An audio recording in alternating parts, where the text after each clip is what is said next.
mo ba yung sinasabi mo? Ate, yung bag ko nasa na? Ate! Is that you? My God, ang bagal mo. Well, anyway, bye-bye. Mag-ayos ka. So, mag-ingat ka ha, kapag papagabi.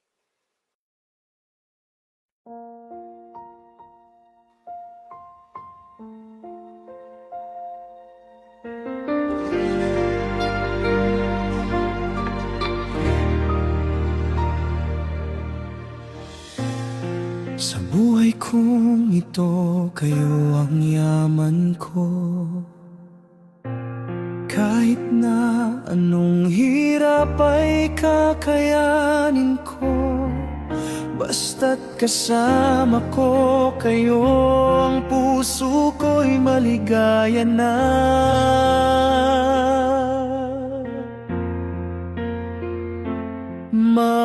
Mamahalin ko kayo habang ako'y nabubuhay. Gagawin ang lahat, maibigay ko lang ang pagmamahal.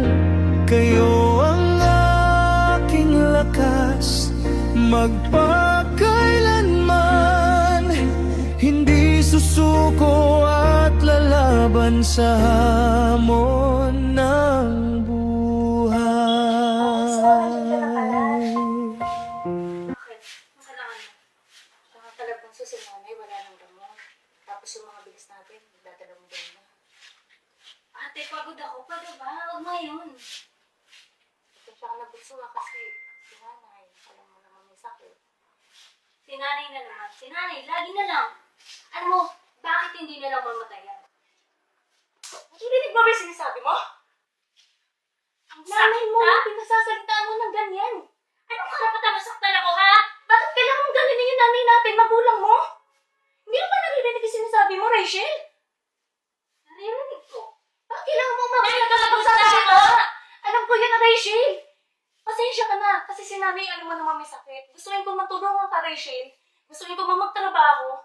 Wala namang ibang mag-aalaga kay nanay. Alam mo naman yun, diba? Oo, alam ko. Pero huwag naman naabot sa pagsasalita mo si nanay na i-wish mo. Hihilingin mo na mamatay. Ang sakit nga, di ba? Hindi ka ba magsasorry? Rachel, hindi mo naririnig yung sinasabi mo. Bakit ako magsasorry? Eh kasi nga, ako na nagpo-provide lahat. Pagod na ako. Pagod na ako sa inyong dalawa. Bakit ba kasi ako lagi nagpo-provide sa inyo? Rachel, alam ko naman yan. Pero di ba, sana intindihin mo naman. May sakit si nanay, Ano di ba? Ewan ko sa inyo. Bahala nga kayo. Rachel. No! Nakinig ka, No! Rachel. Rachel, nagpapaliwan. Nay, pasensya na, Nay, ha? Kung nasaktan ko si Rachel, kung napagbuhatan ko siya ng kamay, hindi ko naman talaga sinasadya, Nay. Hindi ko na kasi kaya yung mga pananakit ni Rachel, yung mga pananalita niya sa akin. Kung paano niya ako tratuhin. Kung paano niya tayo tratuhin, Nay. Hindi ko na kaya yung ganun, Nay. Tsaka alam mo naman, Nay, di ba? Pagdating sa'yo, Nay, kahit sino pa yan, hindi ko hayaang kung ano-ano sabihin nila sa'yo, lait-laitin ka. Kaya, pasensya na talaga, Nay. Hindi ko talaga natiis yung mga salita ni Rachel, lalo pagdating sa'yo, Nay. Lalo yung sinabi niya sa'yo kanina. Grabe. Hindi ko na alam talaga, Nay. Anong iniiyak-iyak mo dyan? Nagsusumbong ka. Hindi ako nagsusumbong, Rachel. O, ito na yung pera. Ito na yung pera pang pagamot, pambili ng mga kailangan nyo. Ito na naman ba, Rachel? Ano ito na? Ayan! Hindi ko kailangan yan! Sa'yo na yan, Rachel! Yan yung gusto mo? Kanina, di ba, sinampal mo ko, yan yung gusto mo, kaya binibigay ko sa'yo. Bakit ako, Rachel? Ha? Tinanong mo ba ako? Tinanong mo ba ako? Kinamusta mo ba ako? Kung anong lagay ko dito sa bahay na to? Wala ka ikaw na ba nagsasakripisyo dito? Wala ka na bang ibang alam? Pwede saktan ako? Ha? Ate naman. Hindi ko nga alam kung paano tayo nagkaganito eh. Hindi ko na alam, Rachel.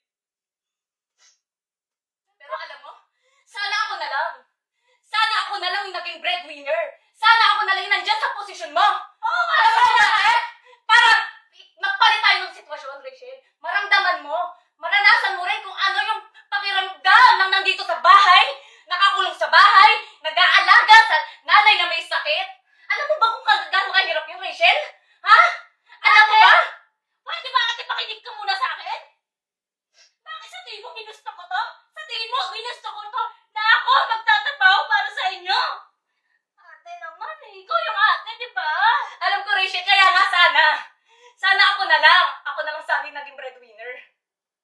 Ako na lang sana. Nang maranasan mo lahat. Lahat ng hirap ko, sakripisyo ko, Rachel. Nagpalit na lang sana tayo. Alam mo kung ako'y nagtatrabaho?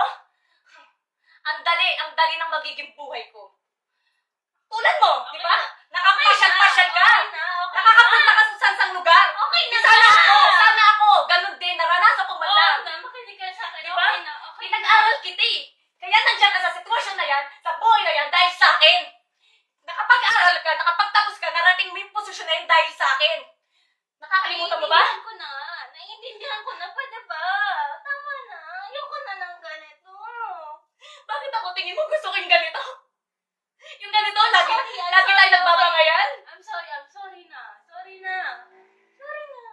Ay mawalan, mamahalin ko kayo habang ako'y nabubuhay. Gagawin ang lahat, maibigay ko lang ang pagmamahal. Kayo ang aking lakas, magpakailanman. Hindi susuko at lalaban sa hamon ng buhay.